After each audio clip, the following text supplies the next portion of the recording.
Dun, dun, dun, dun, dun, dun, dun, dun, dun, dun, dun, dun, dun, dun.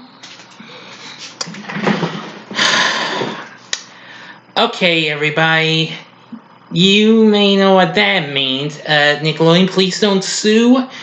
Get ready for a review of the Rugrats movie right now. Big D's Entertainment Rankings and Reviews. So greetings, my fellow YouTubers, and welcome to Big D's Entertainment Rankings and Reviews. My name is Doyle, better known to you as the Big D, and this time around, I bring to you a review of the 1998 animated comedy film, The Rugrats Movie, released by Paramount along with Nickelodeon Movies, which would be their actual first ever animated feature. Now, of course, the film's based on the series of the Rugrats series on the same name. And this, of course, well, the events of this film takes place before the 6th season of the show. Now, of course, it features all the voiceovers from the actual series, including E.G. Daily, Tara Strong, Christine Cavanaugh, Kat Susie, Cheryl Chase, Cree Summer, and Charlie Adler.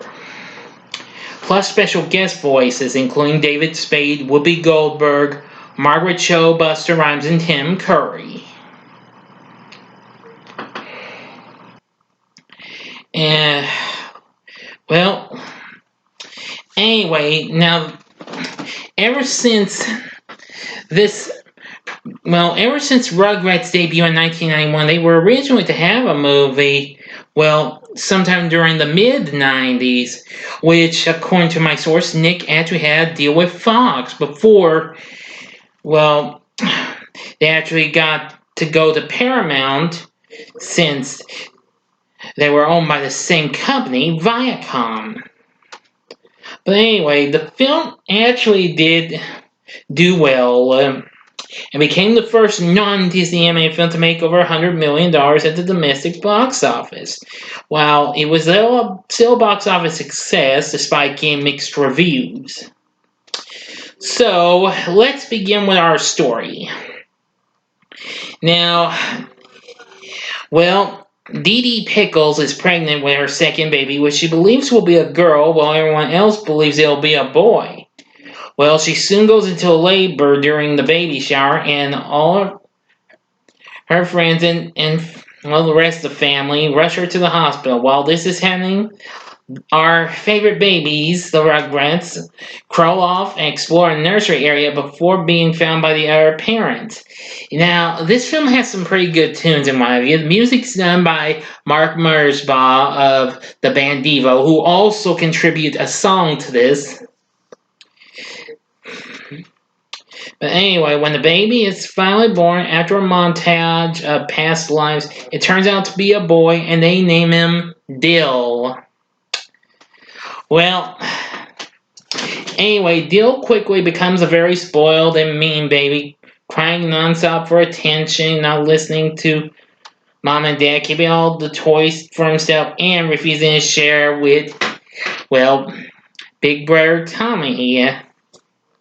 And after a nasty fight between them over Tommy's teddy bear, their father, Stu, has a conversation with him about being a big brother and the responsibility he now has, assuring him that one day he will be happy to have Dill as his kid brother. He also gives Tommy a locket with a picture of Tommy and Dill taped together and a watch inside, which he calls his sponsatility. Yeah, if you've seen Rugrats, then you know what they're really trying to say. Sponsatility, which is a term for responsibility. Well, when Dill pushes the other babies too far, they decide to take him back to the hospital despite Tommy's disapproval. And end up driving recklessly through the streets in Stu's new Reptar wagon he had built for a contest. Now, of course, Reptar is, well, like Godzilla in this series. Along the way, Dil secretly steals Angelica's favorite Cynthia doll, which prompts her to take the family dog Spike and embark on a quest to find the babies and retrieve her doll. They soon crash into the woods eventually, where they realize that they are lost. Everybody's not too thrilled when they're on the loose and what have you. They spot a ranger's cabin where they believe a lizard, a mispronunciation of wizard, lives, and decide to go there, believing that it can take them home. But after an encounter with a gang of runaway circus monkeys, Dil is taken away by them. So Tommy vows to find his kid brother by himself after Chucky, Phil, and Lil agree they are better off without him. Things look bad. Meanwhile, the parents find out that the babies are missing. They try to find them. However, it becomes a media sensation, with numerous news reporters constantly asking the adults questions, and intentionally get Stu's brother, Angelica's dad, Drew, awful tore up big time and actually pre-PO'd into attacking Stu by telling him he lost Angelica too.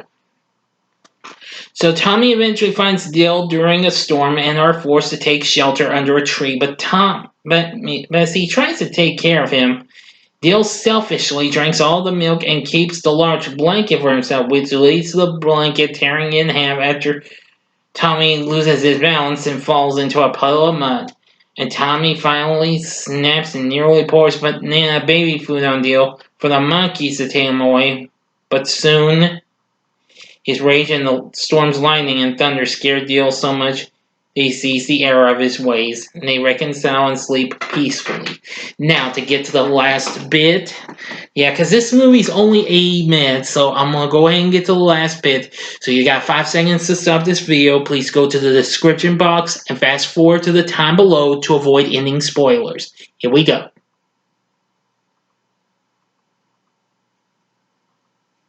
Okay, you've been warned.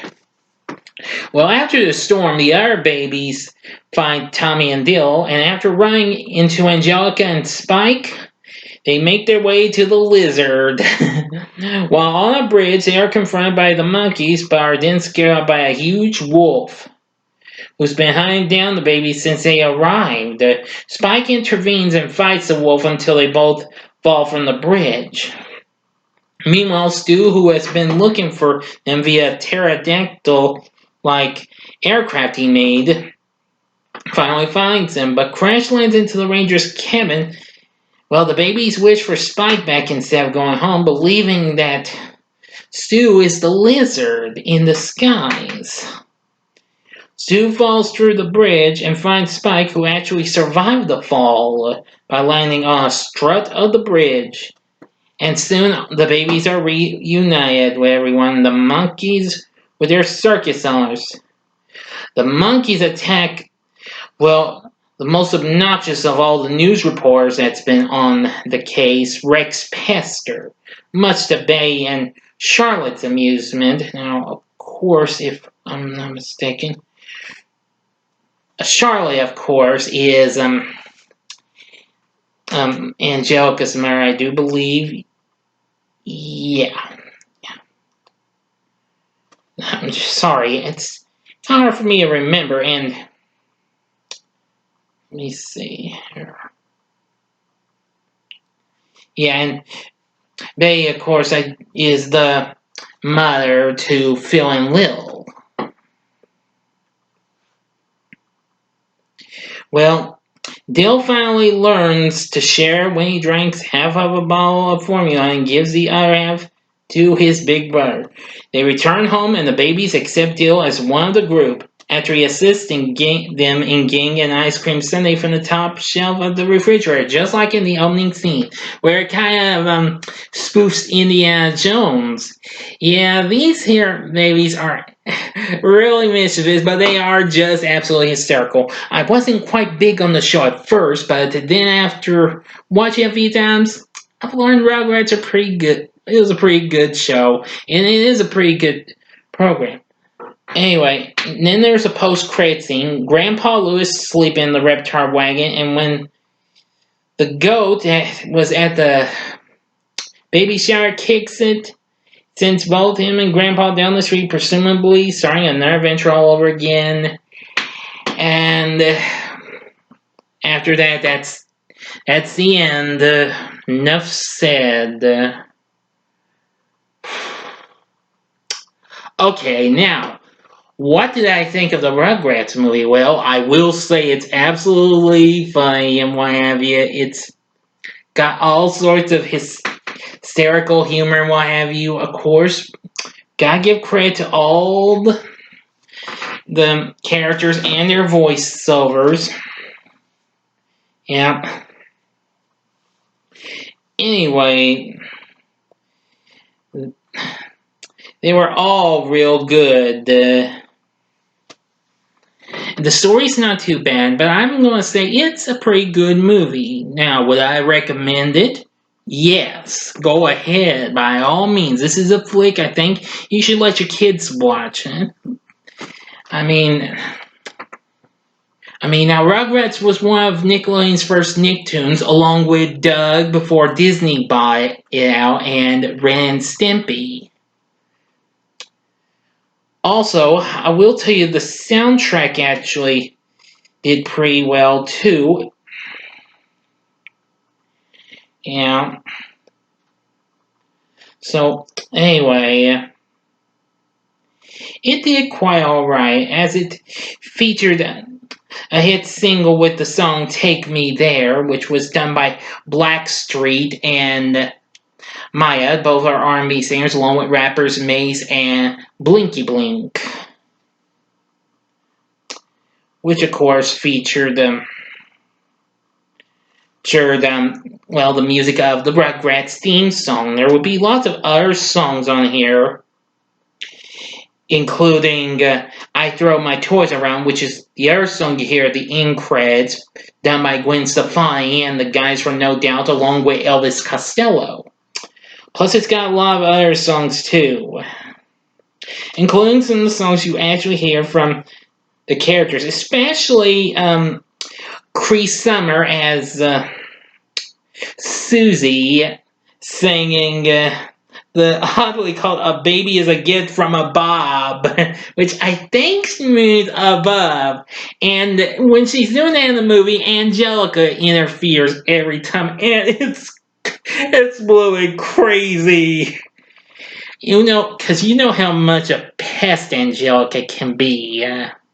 Because she's a majorly nuts in my opinion, but hey, you don't have to take my word for it. But anyway, the Rugrats movie, check it out. You can find this on DVD and it's on video too. But anyway, you can also find it on the Rugrats trilogy, which I recently got in March.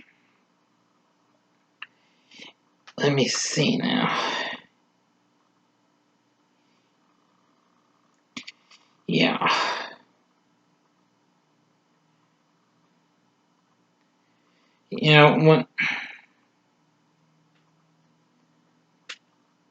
It's been re-released several other times, not just in the Rugrats trilogy, which I'll be reviewing those because it went on to spin out 2 sequels.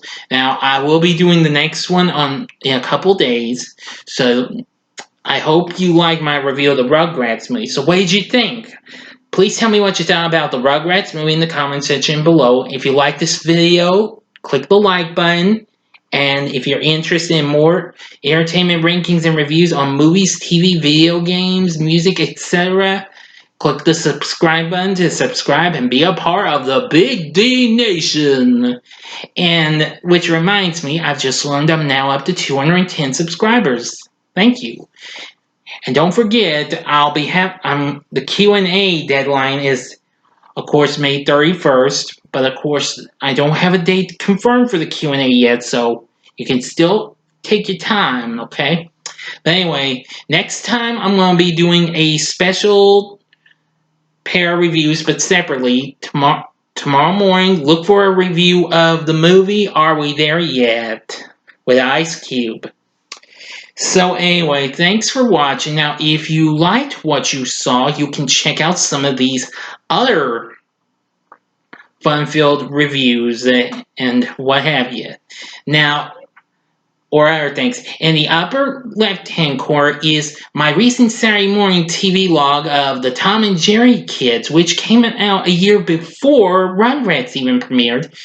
One of the first few shows on the Fox Kids network. In the upper Now, if you want some more Nickelodeon fun, go to the upper right-hand corner for my review of Good Burger, a very underrated movie with Keenan and Kel, which I reviewed earlier this year.